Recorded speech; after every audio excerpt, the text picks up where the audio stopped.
Sir ఇవన్నీ చాలా సమస్యలు ఉన్నాయి. చాలామంది చాలా సమస్యలు చెప్తున్నారు కదా, అప్లై నో రిప్లై అన్నట్టుగా ఉంది ఇక్కడ. కాబట్టి కొన్ని చెప్పాల్సిన అవసరం ఉంది. నాకు సంబంధించి నా క్యాంప్ ఆఫీస్ గురించి గత 15 నెలల నుంచి రిక్వెస్ట్ చేస్తూ ఉన్నాను. ఆశ్చర్యంగా ఏంటంటే మేము అడిగిన క్యాంప్ ఆఫీస్ గురించి రెవెన్యూ డిపార్ట్మెంట్ దగ్గర సమాచారం ఉండదు, జిహెచ్ఎంసీ దగ్గర సమాచారం ఉండదు. మా నియోజకవర్గంలో ఒక ఈద్గా గ్రౌండ్ ఉంది, రోడ్ నెంబర్ 10లో ఈద్గా గ్రౌండ్ ఉంది అధ్యక్ష.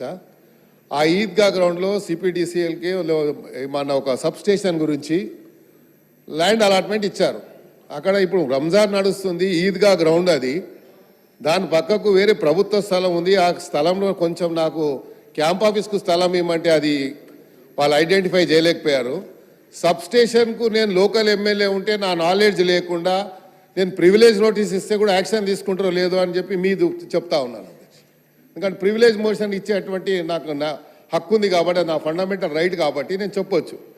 కానీ నా ప్రమేయం లేకుండా, నా యొక్క ప్రెజెన్స్ లేకుండా అక్కడ ఫౌండేషన్ వేశారు. నేను పోయి నా రెగ్యులర్ స్టైల్లో పలగొట్టాను పోయి. ఎందుకంటే ఇక నాకు వేరే ఆప్షన్ లేదు కదా సార్. ఆప్షన్ ఉన్నప్పుడు అంటే వేరే తీరు చెప్పొచ్చు. సో మరి మంత్రి గారు ఉన్నారు కాబట్టి, భట్టి గారు ఉన్నారు కన్సర్న్ మినిస్టర్ కాబట్టి వారి నోటీస్ తీసుకొస్తున్నారు అధ్యక్ష. ఇక తర్వాత చెప్తా ఉండు రాజుబాయి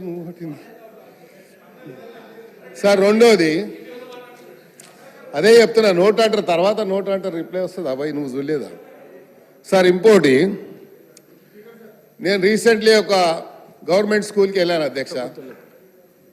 వాళ్ళు ఏదో ఫంక్షన్ పెట్టుకుంటే పోతే అక్కడ ఉన్నటువంటి హెడ్ మాస్టరు ప్రిన్సిపల్ వచ్చి నాకేం రిక్వెస్ట్ చేశారంటే, సార్ మాకు గుడ్లు మిడ్ డే మీల్లో వస్తుండే, ఇప్పుడు మొదలు ఇస్తుంది సార్ అని చెప్పింది. చిన్న పిల్లలు వచ్చి నేను రోజు ఎన్ని గుడ్లు అయితే 20 చెప్పు నేనే పంపిస్తా అని చెప్పిన. మరి ఆ పిల్లలకు మనం ఇవ్వాలి కదా అధ్యక్ష గుడ్లు, అది ఒకసారి ఆలోచించండి. రెండోది, ఆ స్కూల్స్లలో ROR ప్లాంట్స్ పెట్టమని చెప్పి నేను నా బడ్జెట్ కూడా ఇచ్చాను. మరి ఇప్పటిదాకా బడ్జెట్ నా ఏదైతే రెగ్యులర్గా వచ్చే బడ్జెట్లో ఇచ్చాను. కానీ ఒక ROR ఒకటేమో NBT నగర్లో రౌండ్ టేబుల్ స్కూల్ ఉంది సార్, చాలా పెద్దది, సుమారు 2000 మంది విద్యార్థులు చదువుతారు. జూబ్లీహిల్స్లో అలాగే ఉంది, ఆడ కూడా ROR ప్లాంట్ అడిగాను, అవ్వలేదు. ఇంకోటి, ఇది చాలా ప్రధానమైనటువంటి సమస్య కాబట్టి ఇమీడియట్గా యాక్షన్ తీసుకోవాలి. నోట్ అనేది అది రెగ్యులర్ ప్రాక్టీస్ అధ్యక్ష. నోట్ అంటే మాకు తెలుసు, నేను కూడా మంత్రిగా పనిచేశాను. నోట్ చేసుకుంటామంటాం, బయటికి పోయిన తర్వాత అది డస్ట్బిన్లో వేస్తాం ఆ పేపర్ తీసుకుపోయి. ఇది రెగ్యులర్ ప్రాక్టీస్ కాబట్టి నేను చేశాను కాబట్టి చెప్తున్నా అధ్యక్ష. నేను వాళ్ళని ఎవరిని బ్లేమ్ చేస్తలేను.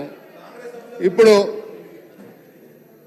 నాకు ఎవరు చెప్పాల్సిన అవసరం లేదు, నాకు తెలుసు ఏం మాట్లాడాలో.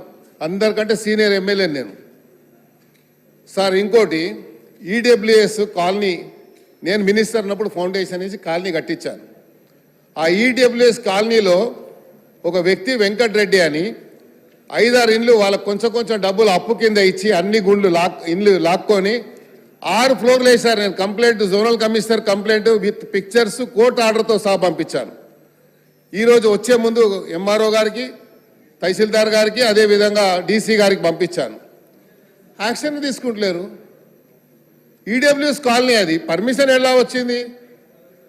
ఇక్కడ కిటుకు ఏంటంటే మా దగ్గర ఉన్న టౌన్ ప్లానింగ్ ACP చిన్న పేపర్స్ పెట్టుకున్నారు. మొన్న ముఖ్యమంత్రి గారు చెప్పారు వారి కన్సర్న్తో.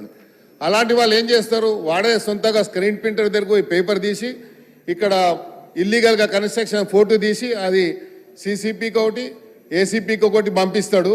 దీని మీద యాక్షన్ తీసుకుంటారు. మళ్ళీ వాడు కాంప్రమైజ్ అయిపోయి బిల్డింగ్ కట్టేస్తాడు.